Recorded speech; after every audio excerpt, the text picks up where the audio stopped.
So, ibig sabihin mga loves ko, yung mga lugar na hindi binabaha, hindi binabagyo, kasi expect the unexpected. Huwag kayong pakakomportable. Kahit sabihin mo sa akin na, mamo, taga-ano ko taga-abra ko o taga dito ko, o taga san ka man lupalop ng Pilipinas, may loves ko. Hindi mo pwedeng ikatwiran na imposible yung sinasabi mo.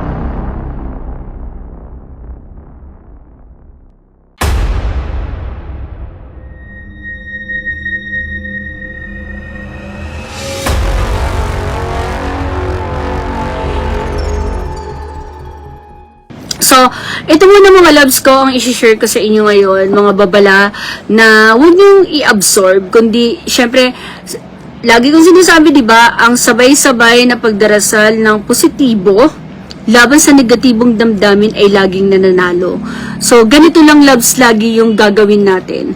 Hindi niyo kailangan i-bash, hindi niyo kailangan sabihan ng kung ano-ano. Ang kailangan natin, my loves, ay magdasal para hindi ito mangyari. So, tulad ng sabi ko nga sa inyo, medyo magkakaroon ng La Nina na sa atin next year.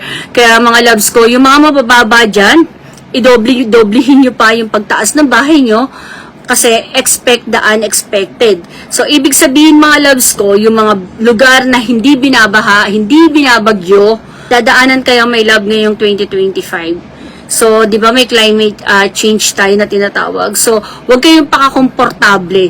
Kahit sabihin mo sa akin na, mamo, taga-ano ko taga-abra ko o taga dito ko, o taga san ka man lupalop ng Pilipinas, may loves ko. Hindi mo pwedeng ikatwiran na imposible yung sinasabi mo, mamo, na daanan kami. Tandaan nyo mga loves, ang Palawan hindi binabaha, hindi inuulan, hindi daw sila binabagyo.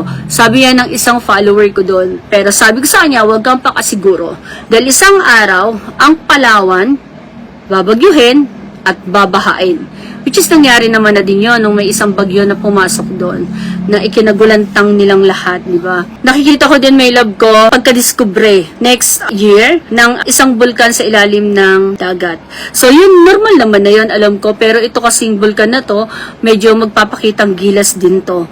Pero, hindi naman siya sasabog ng tuluyan na gano'n. So, kung iisipin nyo, mamo sa Laguna ba to?